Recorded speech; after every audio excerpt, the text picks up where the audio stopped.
who are your classic pulmonary arterial hypertensive patients. So you've got patients with scleroderma, connective tissue diseases, HIV, your portal hypertension patients, your idiopathic young 30-year-old women with pulmonary hypertension, congenital heart disease, which I'm not going to talk about today. That's lectures all in itself.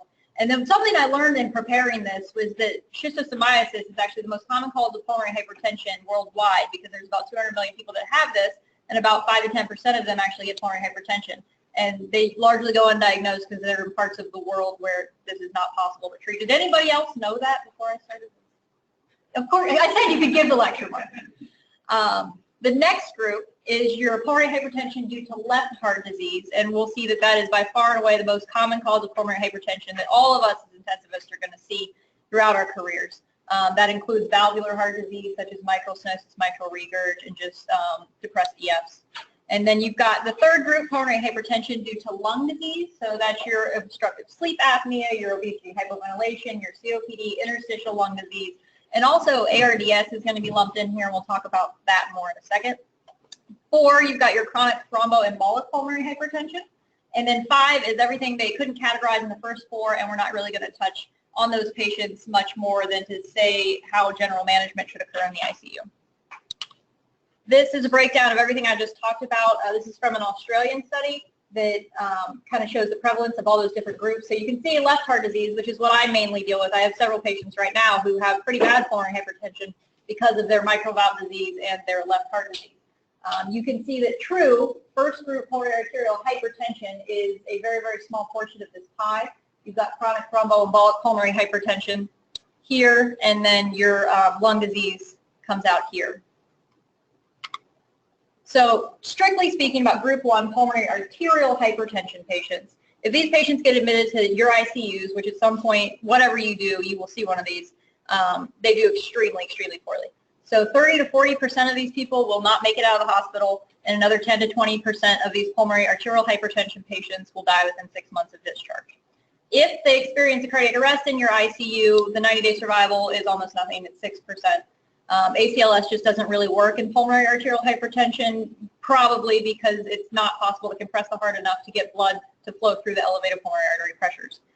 So dismal mortality if they arrest, and then a third of these people that are admitted will require mechanical ventilation, and if they do get intubated, this increases their mortality tenfold.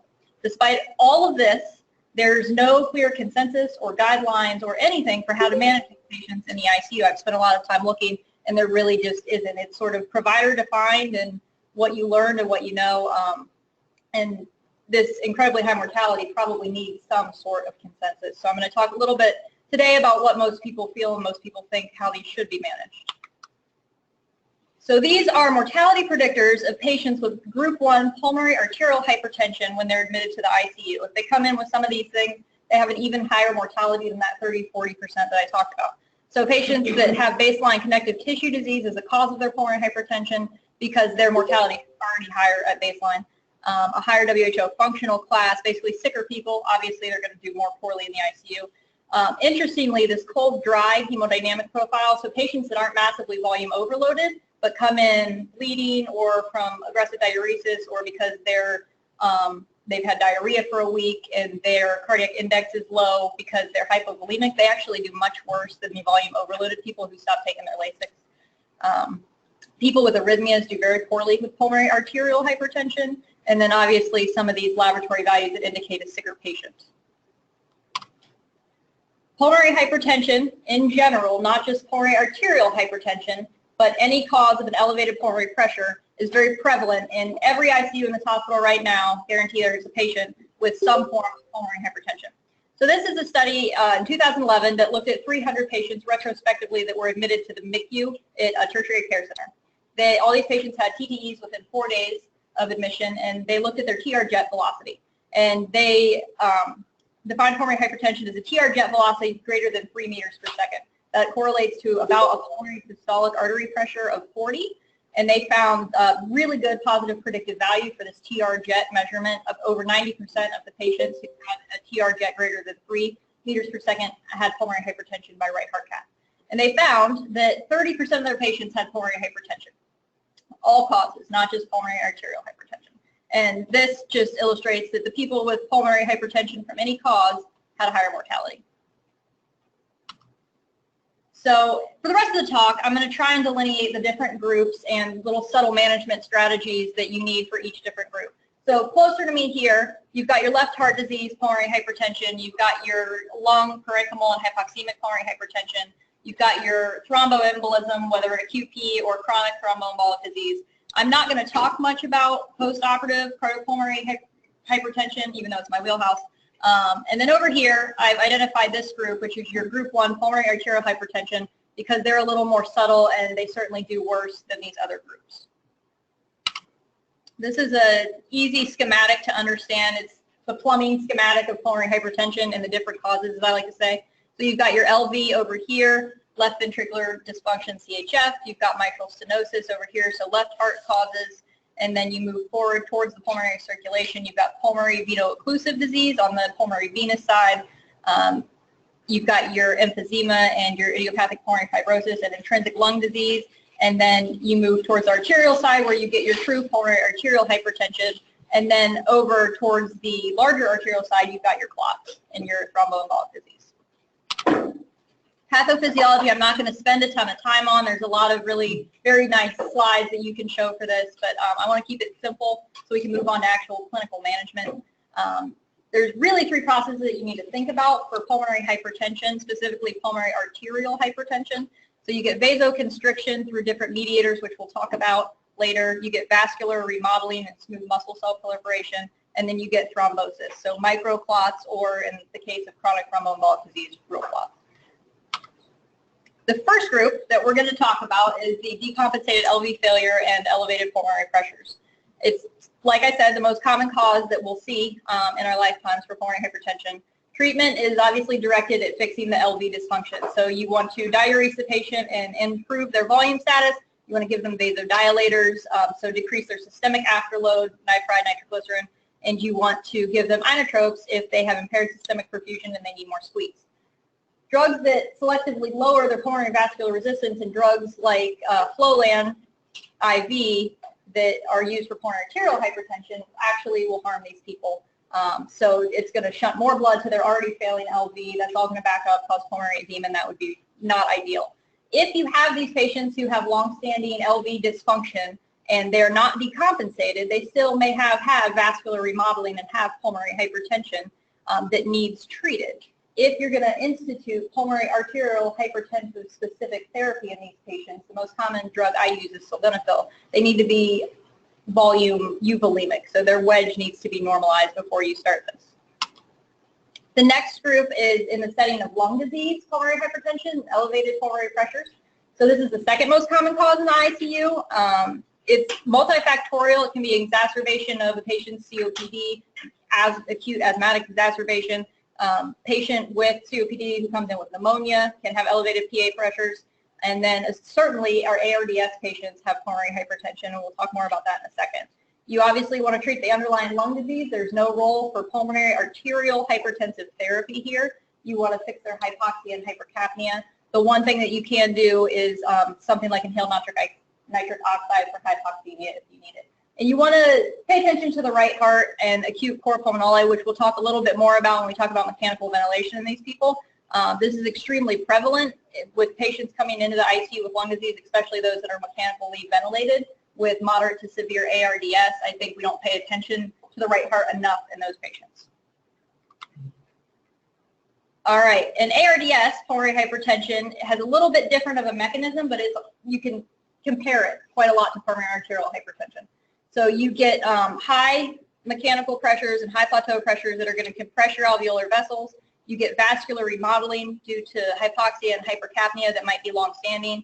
And then you have these damaged alveoli that lead to damaged capillaries and microthrombi. So a very similar elevation of your PA pressures. The RV sees the same thing regardless. So it's seeing increased afterload, increased PVR. And this is just to drive the point home. So you can see at the extremes of lung volumes, you have an elevation in your PVR. This is an animal study. You can see it with atelectatic lungs here. At the lower end of volumes, you have a little bit of an increase in PVR, and then obviously over-ventilated distended lungs increase your right ventricular afterload and your PVR quite a bit. ARDS and pulmonary hypertension, just to prove that it's a problem, there's a lot of studies out there looking at this. This is one from the Blue Book in 2010. For those of you who don't remember what the FACT trial was, it came out from the ARDSNet group in 2006. They wanted to look at patients with acute lung injury and ARDS. They wanted to see if putting a pulmonary artery catheter in them versus just managing them with a CVP and a triple lumen catheter would change their outcome. And they looked at quite a lot of patients. 475 of those patients had a PA catheter placed. And the FACT trials showed no difference in mortality. But there was able to be a secondary analysis, which came out in 2010, because all these people with ARDS and acute lung injury had swans in. So they looked at these patients' swan numbers, specifically their transpulmonary gradient, and they found a significant association with mortality if your transpulmonary gradient was double normal. So normal is about 9 to 12. If you had a transpulmonary gradient of 24 or greater, welcome, your mortality was doubled in ARDS. So certainly pulmonary hypertension and ARDS is out there, and it's significant. And why is it significant? The right ventricle. So there's a big group in France that does a lot of this work. Studies in the past 5 years have mostly shown that there's about 20 to 30% rate of acute cold pulmonale in ARDS patients. It's obviously more prevalent the worse your ARDS is. So P-to-F ratio is less than 100. It's worse, and there's more prevalence if you have infection, high plateau pressures on your vent, or if you're hypercapnic. There's no real consensus definition in all these studies for what acute core pulmonale and right ventricular failure is. Most people say it's an echocardiographic evaluation of a dilated RV and paradoxical systolic motion.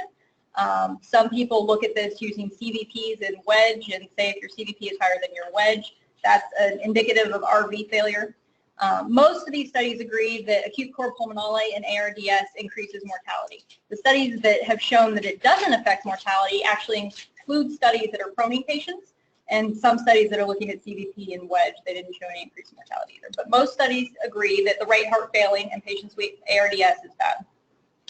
This mortality varies with how you ventilate the patient. So if their plateau pressure, this is in one study from 2013 out of that French group, if their plateau pressure was less than 27, the incidence of acute core pulmonale was 10 to 15%, and that did not increase patients' mortality if they developed right ventricular failure. If the patient was ventilated with a higher plateau pressure here, the incidence was 35%, and they actually had a higher mortality. So switching gears to those thromboembolic pulmonary hypertension patients, acute or chronic. Acute is what I'm going to talk about here, just briefly management. Obviously, if somebody has an acute PE, that's the #1 cause of acute right ventricular failure in all of our units. You can do systemic lysis, TPA.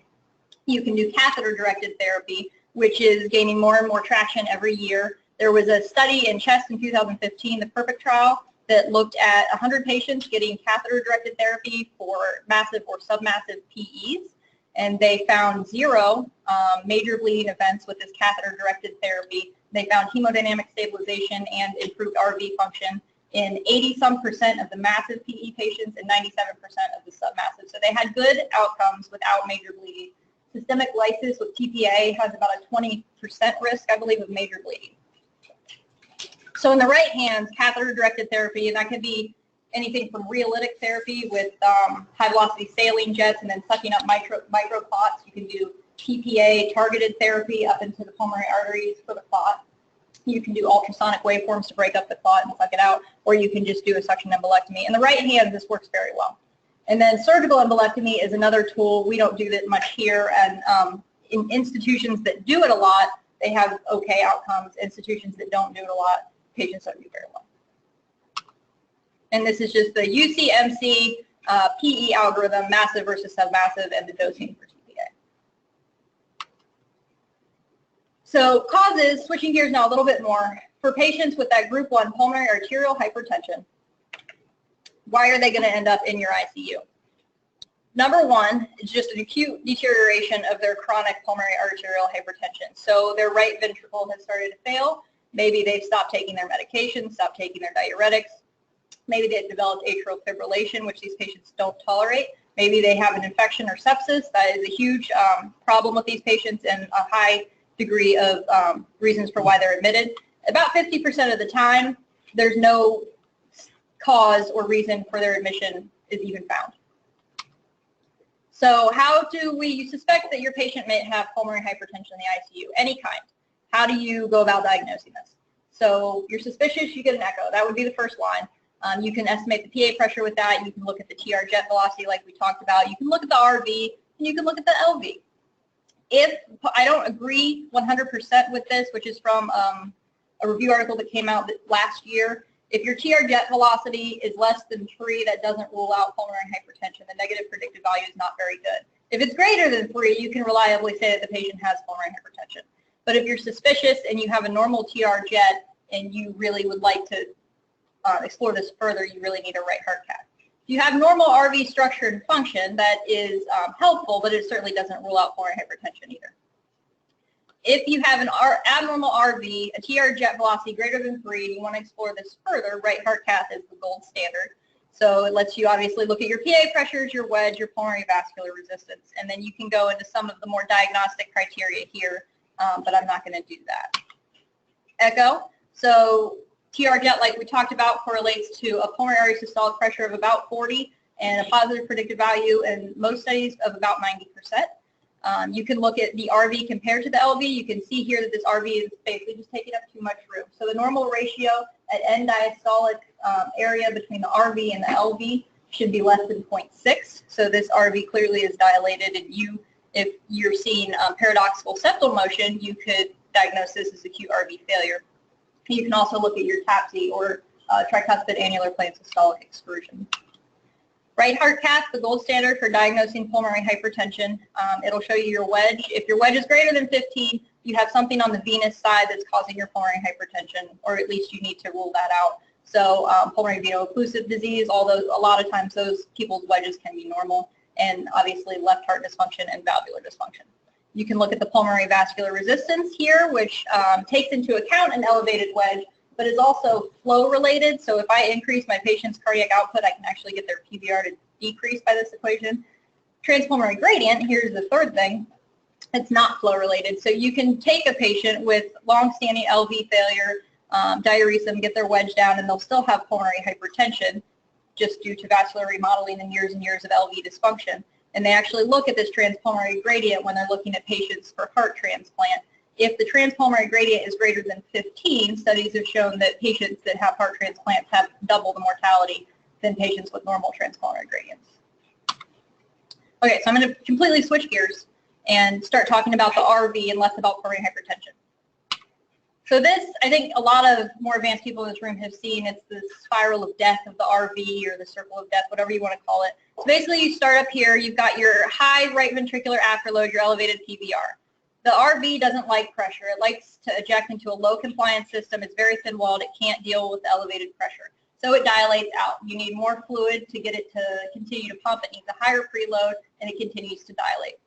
This increases the myocardial wall tension, increases your myocardial oxygen demand, and decreases your RV perfusion. So the RCA normally receives blood in both systole and diastole, I think most people know. And if you have an increased wall tension in your RV as it dilates out, you're only going to be perfusing your coronaries during diastole. The RV then starts to become ischemic, so it's dilated, it can't eject against the elevated pressure, and now it's starting to become ischemic. So it dilates more. And then you get tricuspid regurg, which is a vicious cycle of organ congestion, and that's how you get your end organ dysfunction, one of the ways. So after your RV starts to fail, starts to become ischemic, your cardiac output's decreasing because you're not pushing things through the pulmonary vasculature. Also, your RV is dilated and pushing on the LV, so the LV stroke volume goes down due to ventricular interdependence, which I'll show in a second. And then as you get more and more hypotensive and your aortic root pressure goes down, you get even less perfusion to the RV. So as your RV dilates out more, it gets less blood and it becomes more ischemic. And if you don't pull the patient out of this vicious cycle, they're obviously going to expire. And this is just to illustrate ventricular interdependence. So the septum here is nice and where it should be. This very dilated RV has pushed the septum over, squashing the LV. This LV can't generate a normal stroke volume, and it's not pumping effectively because of ventricular interdependence is obliterated. So cardiorenal syndrome, we're going to talk about the kidneys, the liver, and the gut as far as what happens when your RV fails. This is very similar to what happens in left ventricular failure in patients who develop AKI. 20 to 40% of those group 1 pulmonary arterial hypertensive patients that come into the ICU will actually end up on dialysis, and if they do, their mortality is 70%. It's even worse if they were anemic, malnourished, and generally in a bad comorbid state before they come in. Obviously, AKI is associated if their kidneys didn't work previously. They're at a higher risk if they have a higher CVP and venous congestion, and then tachycardia. One thing I like to say about the ventricle is the only thing a failing ventricle can do is pump faster if it can't generate a higher stroke volume. So if your patient's more and more tachycardic, that is an indicator that your LV might, or your RV might not be happy. The liver sees the same thing. So you've got the congested venous system, you've got decreased cardiac output, so you're getting less flow to the liver, and then on the back end, it's all congested, so you have decreased hepatic perfusion, and you can get very severe, very rapid liver failure from this. And then things that some people don't think about that is very prevalent in these patients with pulmonary hypertension and RV failure is the bowel sees the same perfusion as the kidneys and the liver, and if you get decreased bowel perfusion, you're going to have loss of intestinal barrier function. Bacterial translocation is a common cause of sepsis. So how do you manage these patients? First, you want to normalize their oxygenation. Give them supplemental oxygen.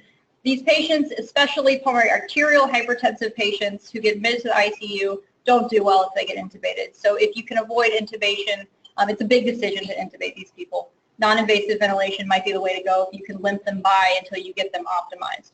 But you certainly don't want them to be hypoxic. You want to determine your preload before you make any clinical decisions. If you have a patient with a CVP of 20, obviously giving them a fluid bolus is not going to help their hypotension. So if they have a low CVP or by echocardiographic evidence their RV is not dilated, then they need fluids. If they have a dilated RV, a high CVP, they obviously need diuretics.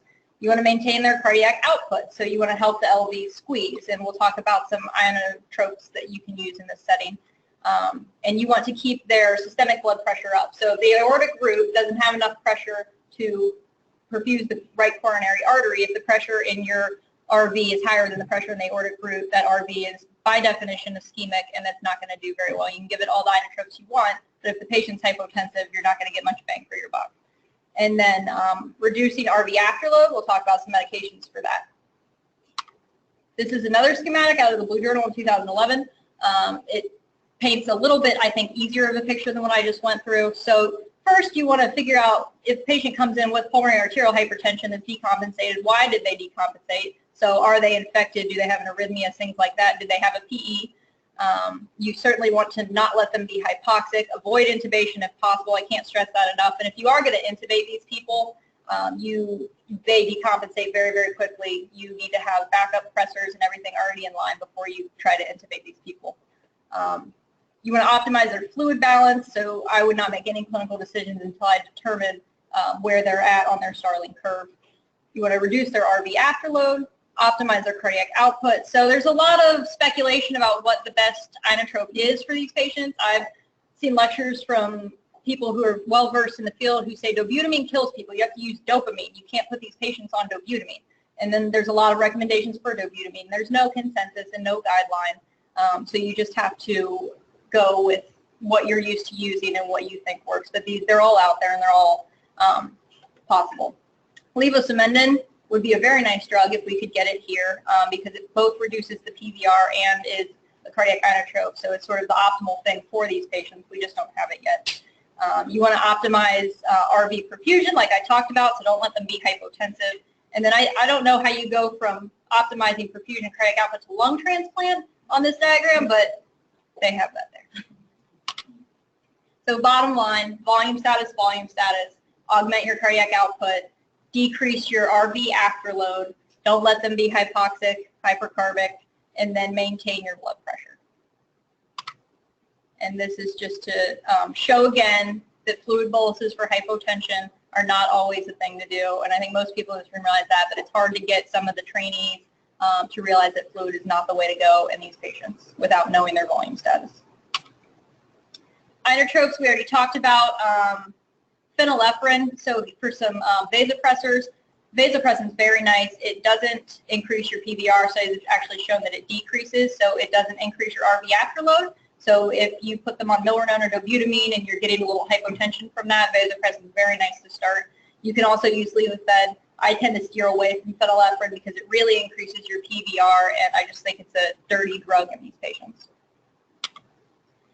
To reduce the RV afterload, I'm going to talk about a couple drugs. I'm going to talk about inhaled drugs first because that, in these critically ill patients, if they are intubated, is my preferred first-line drug because they're fast on, fast off, and they don't affect your hypoxic pulmonary vasoconstriction. So things like nitric oxide, there's actually inhaled milrinone, which I don't know that we have and I've not used, and then things like ibuprofen, inhaled prostacyclines, Flolan. Your IV drugs, if you have a patient coming in with pulmonary arterial hypertension, and they have a moderately stable blood pressure, and you feel like you can start some short-acting prostacyclins, ibuprofen IV can be started. It can cause systemic hypotension. And also, if you have a patient with pulmonary arterial hypertension coming in who's decompensated from some intrinsic worsening of their lung disease and they're already hypoxic, such as pneumonia, this can actually worsen your VQ matching because it abolishes your hypoxic pulmonary vasoconstriction. So they could very, very easily get worse with this drug. There's IV sildenafil as well. It has a little bit longer of a half-life, so if you're going to choose that, you need to be very careful it's the right choice because if they become hypotensive, it's not going to come off fast. And then oral drugs, the endothelial receptive antagonists really aren't used in the ICU in critically ill patients. Sildenafil I have used, but those patients are well away from extremis and sort of getting to the point of getting out of the ICU. Quickly on the pathways for how these drugs work. So you've got the prostacyclins here and nitric oxide here. They both activate cyclic AMP and cyclic GMP respectively. They decrease smooth muscle cell proliferation, antiplatelet, so they decrease the microthrombi, and they're vasodilators. Endothelin, on the other hand, is a potent vasoconstrictor. It increases smooth muscle cell proliferation. And so drugs in the ICU really to target this aren't used, but in the outpatient you have the receptor antagonists. Supportive care. The first thing I can say is when people go away from this institution to wherever they're going to go, if you get one of these patients for trauma, for pneumonia, for MI or whatever, and you don't have a pulmonary hypertension specialist or someone who can manage these patients, specifically with pulmonary arterial hypertension, the mortality is always very high. And in a center where they don't have capability to manage these patients, it's even higher. So I would consider transferring your patient to somewhere where they can manage this. You want to obviously, like I said, avoid hypoxia and hypercarbia. There was a study that came out in anesthesiology in the 1990s that they put people to sleep for a cabbage and put a swan in them and then actually adjusted their CO2 and minute ventilation to see what hypercarbia did to their swan numbers. And just a PaCO2 of 50 increased their PVR 50% and increased their mean PA pressure 30%. So it's not insignificant to let these patients be hypercarbic.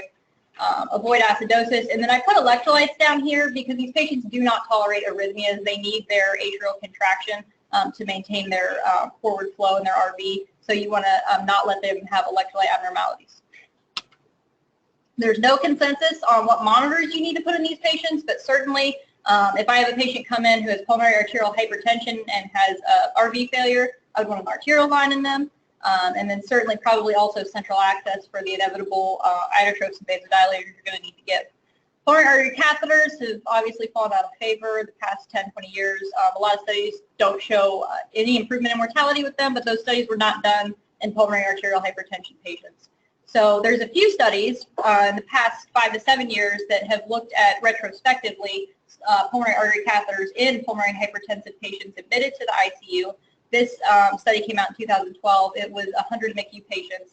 If they looked back, if the patients had a PA catheter placed within 3 days of admission, they actually had an improvement in their 6-month mortality if there was a change in clinical management based on their pulmonary artery catheter. So if they got more aggressive diuresis, if an inotrope was started.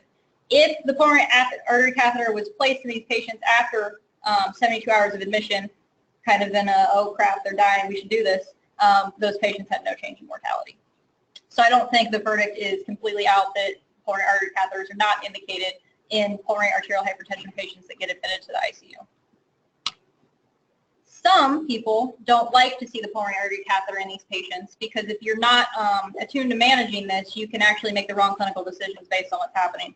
So if you look here, you have a patient going along, their pulmonary vascular resistance is increasing, their pulmonary artery pressures are increasing, their heart's compensating until it's not, and then you start to see a decreased cardiac output based on all those things I talked about with the RV, so the RV starts to fail. your CVP, right atrial pressure, starts to rise, and then your pulmonary pressure starts to go down. If you can pull them out of this nosedive, the first thing you'll see when they're clinically improving is that their RV is functioning better and their pulmonary artery pressures actually start to rise. And if you have a pulmonary artery catheter in and you have someone who's not used to managing these patients, they might think that that is a bad clinical thing, that the increased pulmonary artery pressures are bad. There's nothing I like more than seeing a pulmonary artery pressure in an RV I'm worried about that's 50 or 60 with a CVP of 10. That's an RV that's generating pressure and that's working. Arrhythmias, like I said, they're very poorly tolerated in these patients. It's one of the reasons they might decompensate and be admitted to an ICU. Something as simple as AFib, they can completely decompensate. Usually rate control alone is not successful because they need their atrial kick, and so you need to restore sinus rhythm. Mechanical ventilation, so in pulmonary arterial hypertensive patients and even in patients with ARDS, high airway pressures, if their RV is failing, is very bad. Your increased intrathoracic pressure already decreases your RV preload and increases your RV afterload through mechanisms I already talked about. Most of the studies from the French group who's been looking at this say the optimal plateau pressure for people who are mechanically ventilated and have a sick or failing RV is 27 to 28. Optimal ventilator strategies for your SAD RV are low tidal volumes, but you don't want them to be atelectatic. The lowest PEEP necessary to not let them be hypoxic, and you don't want them to be hypercapnic. Prone position is actually very good for the RV, and most of you in this room know the PROSEVA trial from 2013. It showed decreased the mortality by, I think, 15–16% in ARDS patients, and I think a lot of that probably had to do with how good prone positioning is for the RV. So it improves your compliance, it decreases your plateau pressure, and it improves oxygenation without increasing PEEP. PEEP is really hard on the RV, so it facilitates this RV protective approach. And this is out of that French group in 2013. This is their RV protective ventilatory approach. So they're starting to say that if you have a patient with pulmonary artery hypertension who's intubated or with moderate severe ARDS, the P-to-F ratio less than 150, you should be looking at the RV in the first 24 to 48 hours of admission. And if your RV is struggling, you should try and implement factors on your ventilator that can help your RV, or you should be proning the patient early. So plateau pressure is less than 27. Don't let them be hypercarbic. Adapt your PEEP to improve your RV function if you can. And if you're still struggling with hypoxia, you need to flip them because their RV is struggling and that's increasing mortality. If you can't get your RV to perk up, regardless of what you do, here's some measures for refractory RV failure. Balloon atrial septostomies, although those really aren't done in critically ill patients, they could actually worsen your hypoxia. They can be done on an outpatient setting to decompress a long-standing pulmonary arterial hypertension patient's RV. Balloon pumps can be used. The theory behind that is to improve the perfusion of the RV, so you get increased aortic root pressure from your balloon pump and you'll increase RV perfusion, but balloon pumps have never been shown to change outcomes, certainly not in this patient population, so I think that's a reach. RVADs, they are not good for right ventricular failure in causes of pulmonary arterial hypertension and elevated PVR. They're more for patients who have infarcted their RV or have RV failure secondary to LV failure and say we've put a ventricular assist device in and their RV is seeing more flow that it can't handle. If you put an RVAD in these patients with primary arterial hypertension, you haven't changed their PVR, it's just going to put more flow through those lungs, elevate the PVR, they tend to have microhemorrhages and bleed, and they don't do well. You can certainly put patients on VA ECMO or having failing RVs, but you have to have an endpoint. Pulmonary arterial hypertensive patients that aren't lung transplant candidates and who have a refractory RV failure really are not a good candidate for that. And then pumpless lung assist devices, they've started doing this over in Germany. This patient has a pulmonary arterial cannula here and a left atrial cannula here. And these are just membrane oxygenators. They're low resistance membrane oxygenators. They're zero pump. The patient's RV is pumping this blood through here. And this is a patient that is a lung transplant candidate. This is better than VA ECMO. This patient can walk around and be ambulatory versus VA ECMO. It's sort of hard to do that. A couple special considerations for pulmonary arterial hypertension. Portopulmonary hypertension is near and dear to my heart for all the liver transplants that we do here every year. There's about 2 to 6% of patients with cirrhosis and portal hypertension will get portopulmonary hypertension. you have to have pulmonary hypertension, or you have to have portal hypertension. It's not just associated with all comers with cirrhosis. It's associated with portal hypertension. Your severity of liver disease or your MELD has nothing to do with how severe this might become. It certainly is a contraindication to transplant. I'll show you why in a second. And the mortality is related to your severity of stenosis, and your 3-year survival is about 40% if you develop portal pulmonary hypertension. This is from a study in 2000 looking at survival rates in pulmonary hypertension patients with portal pulmonary hypertension. So if you have a mean PA pressure greater than 35 and you had a liver transplant, about half of those people died. So 50% mortality. PVR greater than 250, about half of those people died. Or a transpulmonary gradient greater than 15, again, the mortality was about 40%. So that's prohibitive to transplanting these people, and you need to optimize their pulmonary hypertension prior to transplant. This is from the Mayo Clinic in that same study. This is what they were doing for liver transplants. If you put the patient to sleep, we put swans in. If you see a mean PA pressure less than 35, that's great. If it's 35 to 50, you should be measuring the PVR. It could be they're just volume overloaded, they have a high wedge. If for any reason the mean pulmonary artery pressure is greater than 50, these patients die. They don't tolerate liver transplant. You have to abort. And several times a year, 2 or 3 times, we'll put a patient to sleep for a liver transplant, put in the swan, and then have to abort the case, unfortunately. Pulmonary veno-occlusive disease, I have one slide on just to highlight that it is a separate entity from pulmonary arterial hypertension.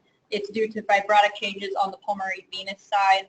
It's about 10% of idiopathic pulmonary hypertension, and pulmonary arterial hypertensive therapies that dilate the pulmonary vasculature also could make this worse, similar to LV failure. You can have severe pulmonary edema, and their treatment options are pretty limited. Things I didn't discuss are pericardial pulmonary hypertension, and then obviously congenital heart disease. That is a talk all in itself. So in summary, pulmonary hypertension, all comers, is present in every ICU at every institution. I think we miss it and don't talk about it enough. You must determine why the patient has pulmonary hypertension if they're struggling before you decide to treat them. And if I can't highlight this enough, the RV is a fickle vixen, and if you don't pay attention to her, she'll get you every time. And then especially for these pulmonary arterial hypertensive patients, they have a significant mortality. They don't do well if they arrest. It's important to recognize this when you admit them and have a goals of care discussion early with them and their family for where they would want to go. Thank you. Any questions?